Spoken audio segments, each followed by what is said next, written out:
Hey everyone, it's Richard Metal Fan here, bringing you guys an old school album review. And today we're going to be looking into this album's 25th anniversary, and it's from one of the best bands in death metal. And as you can see below the title, today we're going to be looking into Domination by Morbid Angel, the band's fourth album released on May 9th, 1995 through Earache Records. Now, I've covered Morbid Angel before. This is the band's fourth album, but following up their previous album being 1993's Covenant, which in my opinion was probably my favorite Morbid Angel album. But with this album, Domination, I feel like this kind of like, well, it was hidden a little bit with the Covenant, but I feel like with Domination, this has a lot more kind of like more sludgier kind of like songs musically, but they still have that death metal style, but more have like slower, more sludgy parts here that's pretty much accentuated. And it has like a little bit more of that kind of like synthy parts a little bit, which I know this album kind of gets a lot of flack for it, but I still think it's a pretty good album. Like I think this is one of the first album, I believe, if I'm not mistaken, to have Eric Rutan, who would also play in Hate Eternal and stuff. He'd be playing the second guitar here.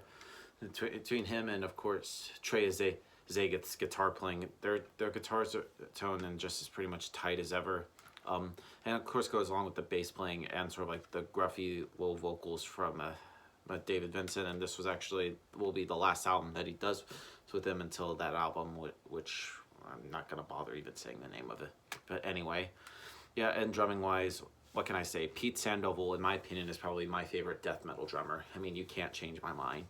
So yeah, without further ado, let's dive into this album track by track. Now, starting things off is Dominate, which I feel like this pretty much dominates this album.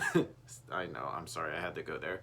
But this is a great opener. It just pretty much hits you in the face at a million miles an hour. It has like an insane like tremolo like guitar parts. It's some insane just like drumming that hits you in the face. And I just love how just like the screams of like David Vincent, especially like near the end of screaming like "We will dominate." Great way to start off this album. Then we go into Where the Slime Live, which this song is probably much in my opinion probably my favorite song on the album. It's pretty much goes right to the point. A great riff that starts off the song. It pretty much almost kind of like sounds a little bit the same with sort of like a little different like variations from there. And I really love like there's like during this like the solo there's like a little bit of a groovy part in it, and the solo is just really great. I mean, I just love how it ends just with some pretty much laughing, which just sounds very evil sounding. Pretty much one in my opinion probably my favorite song on the album. Next up is Eyes to See, Eyes to Hear, which starts off with just some insane drumming from Pete Sandoval. Well, and then it goes into it's another great riff and just has a little bit of like a doomy-esque part to it, and this song pretty much has a lot of energy and it just kicks your ass, and it sort of ends kind of like abruptly, but it's still a great song.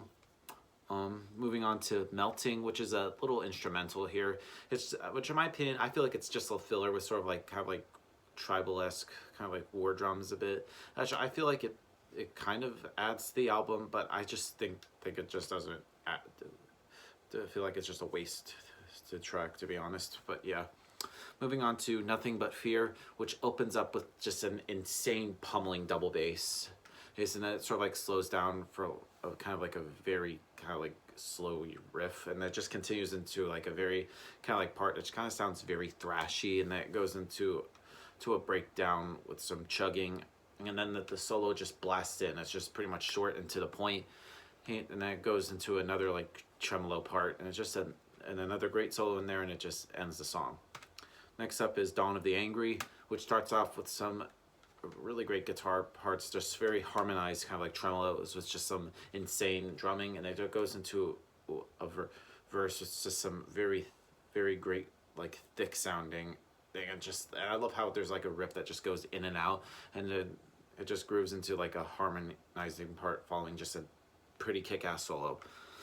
Anyway, moving on to This Means War, has a really great intro, and I love like the verse riffs in the song pretty much almost kind of sound very black metal-ish a little bit, and then I just love it. Love like the solos in there is just fucking amazing.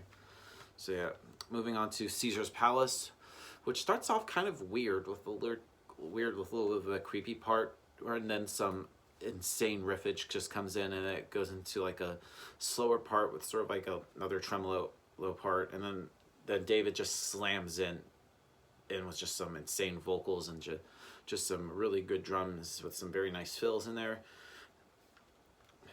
Moving on to Dreaming, which is kind of similar to Melting, which that's another filler track, which is kind of sounds a little bit the same, and which also has a little bit of like keyboards in there, which, yeah. Anyway, moving on to Inquisition, Burn With Me, which opens with a really great riff with a solo over it, which is just hits you right in the face, and that continues the same with sort of like when the vocals come in, and I just love the chorus in there, which has a very kind of like chugging riff in there. And I love like a solo in there, which kind of sounds very melodic over sort of like that chuggy part, which is pretty interesting, I should say. And then the album closes with Hate Work, which kind of starts off very weird, and then boom, it pretty much hits you in the face with an insane growl from David Vincent. And it has some really dissonant like keyboards and a very short solo, and then a even longer scream with, and just some really great riffs. That's one thing I like about this album. This album has some really catchy riffs, where they be kind of like slower riffs, just riffs that'll melt your face and everything. Anyway, and it pretty much just abruptly ends right there. So overall, Domination by Morbid Angel is kind of like different compared to like Altars of Madness, Blister to Sick, or even Covenant. And adding sort of like doomy elements, even adding sort of like a little bit of synthy parts in there, which makes it kind of stand out. I know this kind of much gets some flack, but it's a pretty good, damn good album. So if I have to give this album a score, I'm going to give this probably a solid 9 out of 10. So yep, that's my review of Domination by Morbid Angel, guys. Let me know in the comments what you guys think about it, and I'll see you all in the next video. And as always, keep it metal.